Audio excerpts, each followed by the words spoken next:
कामचोर देवरानी। एक बार की बात है, सुषमा अपने पूरे परिवार के साथ खुशी खुशी मोहन नगर में रहती थी। उसकी दो बहुएं थी, पल्लवी और शिवानी। एक दिन दोनों बहुएं रसोई में काम कर रही होती है कि तभी उनकी सास सुषमा उन्हें बुलाती है। अरे बहू, जरा इधर तो आना। शिवानी, जरा जाकर देखना सासू माँ क्या कर रही है। दीदी आप ही देख लो ना जाकर, आपको भी तो सुनाई दे रहा है। अरे मैं आटा गूंद रही हूँ ना, तुम चली जाओ। हाँ तो मैं भी तो सब्जी काट रही हूँ ना दीदी। अरे बहू जल्दी आओ। वो ये तो जाएगी नहीं, मैं ही जाकर देखती हूँ कि क्या करना है। पल्लवी सुषमा के कमरे में जाती है। जी मम्मी जी, क्या हुआ?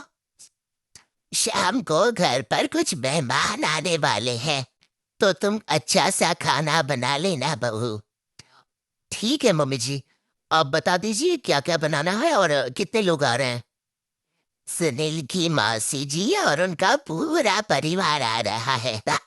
कुल मिलाकर 3 लोग और हमें मिलाकर हुए 9 लोग। तो अभी से ही तैयारी करना शुरू कर दो। और हाँ, घर की सफाई भी कर देना, हाँ अच्छे से। जी मम्मी जी, सब काम हो जाएगा, आप चिंता मत कीजिए। पल्लवी शिवानी को घर में मेहमान आने वाले हैं इसके बारे में बताती है। क्या? 9 लोगों का खाना बनाना होगा, घर की सफाई करनी है? बाप रे, सासू माँ ने तो हमें घर की नौकरानी ही समझ कर रखा है। ऐसा नहीं बोलते शिवानी, हम इस घर के बहू हैं और घर के काम करना हमारा फर्ज है। दीदी तो है ही सासू माँ की चमची, जब देखो सासू माँ सासू माँ। मैं तो इतना सारा काम नहीं करने वाली। हाँ। शिवानी कपड़े लेकर गमला साफ कर रही होती है और चक्कर आने का नाटक करने लगती है। आह, मेरा सर चकरा रहा है। तभी वहां पल्लवी और सासू माँ जाते हैं। अरे बहू, क्या हो गया तुम्हें? मम्मी जी, बहुत तेज सर में दर्द हो रहा है।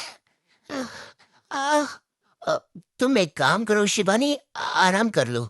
नहीं नहीं दीदी, घर में मेहमान आने वाले हैं, एह, मुझे आपकी मदद करनी चाहिए। अरे कोई बात नहीं शिवानी, तुम आराम कर लो, मैं सब काम कर लूंगी। ठीक है दीदी, अगर आप इतना कह रही हैं तो आराम कर लेती हूँ। शिवानी आराम से अपने कमरे में मैगजीन पढ़ रही होती है। इसे कहते हैं आराम की जिंदगी। इतना सारा काम। चलो सारा काम खत्म हो गया, शिवानी को दिखाते हूँ। शिवानी अपने कमरे में ईयरफोन में गाने सुनते सुनते सो जाती है और उसके साइड में मैगजीन भी रखी होती है। पल्लवी वहां आ जाती है और वो सब देखती है। ओहो, तो मतलब सब काम चोरी का बहाना था। अभी बताती हूँ इसको। घर का सारा काम मुझे करना पड़ा और ये महारानी यह मैगजीन पढ़ रही है, गाने सुन रही है। पल्लवी रसोई से एक प्लेट और चम्मच लेकर आती है और शिवानी को थाली बजाकर उठाने लगती है। शिवानी अचानक से उठती है। उठ गई महारानी, गाने भी सुन लिए, मैगजीन भी पढ़ ली। तुम तो बहुत बड़ी झूठी निकली शिवानी। तुमने सर दर्द का बहाना बनाया ताकि काम करने से बच सको। हाँ बनाया बहाना, तो क्या करती, इतने सारे काम करती।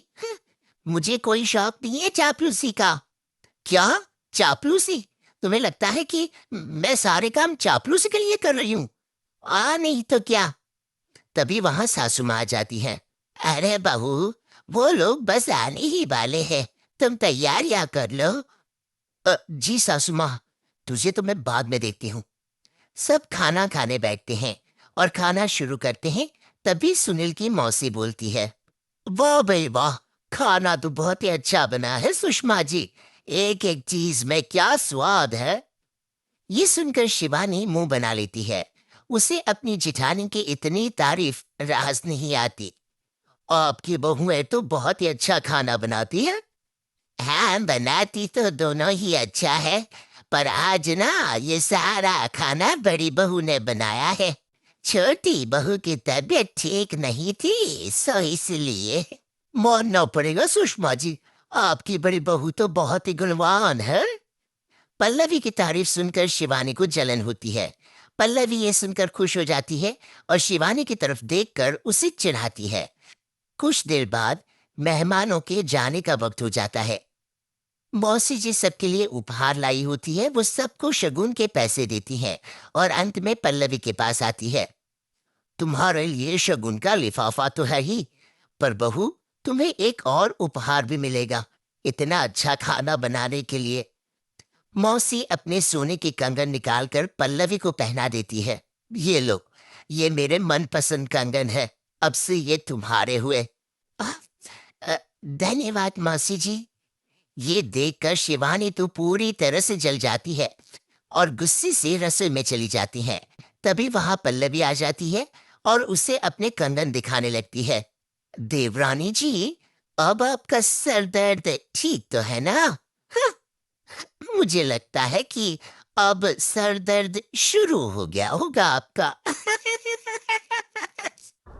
उम्मीद है कि आपको हमारी ये कहानी पसंद आई होगी। कृपया हमारे चैनल को सब्सक्राइब करें और सभी अपडेट्स के लिए बेल आइकन जरूर क्लिक करें। और हाँ, वीडियो लाइक और शेयर करना मत भूलिएगा। Bye bye.